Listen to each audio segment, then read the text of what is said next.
So, why is a dirty river worth more than a clean one? The answer may surprise and shock you. There, that's nice and clickbaity, isn't it? But what's brought this on? Barrister friend of mine, a guy called Paul Poundsland. Now, of course, we're contractually obliged to say I don't agree with everything Paul says, but he's like a real sort of like eco sort of friendly type person, and he lives on the River Roding. He actually lives on a boat on the river, and he's a member. He's got a little charity, not for profit, sort of Friends of the River. And they look after it, they keep it all clean. I mean, he really takes this seriously. He was on jury a little while ago, and when he did the jury oath, he swore on the river. He swore by the river. But anyway, yeah, him and a bunch of friends, they cleaned up this big stretch of the river. They took away like 200 sacks of like rubbish and litter. They cut back all the invasive species, they tidied it up. You know, it was a major effort. And now, what was a very polluted sort of river is now all clean. All the fish have come back, all the sort of birds and everything, all the riverside animals, they're all having a whale of a time. However, he is now being threatened with prosecution by the Environment Agency. So why is this? Well, he did it without a permit. Now, fair enough, just to sort of, you know, give the whole context here, and so of course both sides it, although you'll probably see my views come down one particular way. The idea is that you don't want just farmers going in there and sort of, you know, moving riverbanks around and causing all sorts of chaos downstream and stuff. So generally, you do need a license for this. However, you know, they've been doing this for ages, they've got a Facebook group. So why is the Environment Agency now threatening to prosecute him? Well, like I said, they're saying, well, you tidied this up. But what you know, you'd think, wouldn't you? Because they've actually, I mean, the irony is the Environment Agency have put stuff on their own website about how great this is and how wonderful it is that people clean stuff up and get rid of the invasive species and everything. So why suddenly is this? Well, it is because, let's say you're a property developer or something. Under the new rules now, when you do a property development, you must leave the site 10% more ecologically friendly and cleaner than when you started. But what if you can't do that? What if you're just on a site and you go, it's too much hassle? Well, the thing is, you can, in the same way you can do all these carbon credit things, like when you do lots of pollution, but you just pay somebody to plant some trees somewhere, and that counts as offsetting your carbon. It's the same thing. There are a bunch of credits that people can use for this. So you've got like a few things to do. You've got sort of like natural resources credits, you've got nutrient credits, because there's a big problem with like runoff from nutrients from farms getting into the rivers. And you think, well, that's a good thing, but no, actually, because all the nutrients do is basically feed the algae, and then you get those algal blooms which cause all sorts of problems with suffocating everything in the river. But what you do is you say, right, okay, well, I'm not going to tidy up my site, but I'll give you some money. And it's like 30 grand a unit. It's quite expensive stuff. I will pay for somebody to tidy some other place up. And who administers that? It's the Environment Agency. And what's the sort of places you can tidy up? Rivers. And the trouble is, the River Roding was on the site as, an aeroplane, just a little Cessna, nothing exciting, nothing sort of B-52-ish or B-1 or... it's funny because we were doing all the refuelling a little while ago just over above Crantock, and one of my friends, he's a tanker driver for the US Air Force, and I sort of said, why are you doing it all down Cornwall? He said, well, you know, it's a dangerous operation, and if we crash we don't want to hit anything expensive. Charming. But yeah, so the Environment Agency sell credits, and they put on their website that this is a river that was available, of course, for funding. So it's like, we can't possibly clean this up, we need somebody else to pay for it.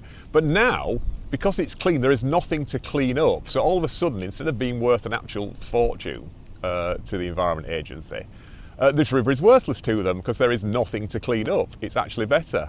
So that is, I don't want to be too cynical about this, but some people have speculated that that might be the driving force for telling people not to tidy up their local environments, because then the Environment Agency can actually sell the rights to tidy that up to construction companies to offset their ecological sort of requirements. I mean, what the irony about this is, a couple of 100 yards upstream, the water board, whichever company it is, they've just they're pumping like 750 million litres of raw sewage into the river every year. But they said, oh no, that's fine because they're operating under the Water Act and they're allowed to do that, and that's perfectly fine, and we're not going to do anything about it. So there's the irony: you can dump raw sewage in the river, but you can't tidy it up. I'll put a link. I'll try and find a link to the story. Or a bit more about this, and I'll put it in the description. But yeah, I just thought you might find that sort of, as always, vaguely interesting, vaguely informative, and vaguely accurate. I mean, it's pretty accurate actually, but I will link to it. So I'll be very interested in your comments about this. I mean, should we be encouraging people to tidy it up, or should we be saying, well, no, this is a good way of raising revenue for the government? Actually, I should have filmed this down at the River Carnon, where I sometimes film, because that is one of the most polluted rivers, or contaminated rivers in the UK, because of all the mining runoff. But what they did there, actually, the local council, I mean, you look at it, it was like it was made out of Lucasade, this river, with all the contaminants in there. But they've done little pools at the side of the river, and they've planted all these plants, and they absorb all the heavy metals into them, and then all you have to do is clean the plants. And again, that's another river that I've even noticed over the last few years. You've just seen all the fish come back, and the birds and all the wildlife, sort of likes, on the back of that. So yeah, it is a subject quite close to my heart. But there you go, a little ramble. Sorry again for the dearth of videos. I'm just stupidly busy at the moment. Hopefully I will have some more content for you shortly. And like I say, if there's anything you want me to comment on in the news, I was going to do one about the elections. Could Keir Starmer call an election? Maybe I'll just pad this out a little bit because it's only about a 2-minute thing. But that's an interesting one, because the argument is, you can only, now that we've got rid of the Fixed Term Parliament Act, the Fixed Term Parliament Act was the one that said, there is an election every 5 years on a specific date. And if the government wants to change that, they must get a 2/3 majority in the House to say there should be an election. However, you can amend any piece of legislation with a simple majority. So when when Boris wanted the election, they just did an amendment. Excuse me, I'll just have to get rid of that. So when Boris wanted the election, they basically just did one line saying, notwithstanding anything else in this act, there will be an election on X date. So that all seemed a bit daft. Now they've got rid of the Fixed Term Parliament Act, so it's back to the old traditional rules. And the rules are, the Prime Minister can request the monarch, in this case the King, and say, I would like you to dissolve Parliament and call an election. And generally speaking, you'd expect the King or the monarch to say, well, yeah, okay, that's fair enough. However, there's something called the Lascelles principles, after Tommy Lascelles, whose actual real name is Alan. There is some obscure sort of backstory as to why he's called Tommy. And he said basically there were 3 times where the monarch should refuse that. And it was basically, is there still a party that's capable of commanding a majority? Because the Prime Minister is whoever is the leader of the party that can command the most seats in the House. So they said, first of all, is there sort of like a party with a majority? That was limb 1.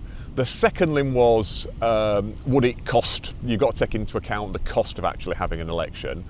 And the third category is there somebody who can step in as leader, at least on a temporary basis, to keep things going? So we don't need an election straight away, let's just see if they can sort something. Now, those are back in the sort of, the Parliament manual, although the second limb, the one about it would cost too much, has gone.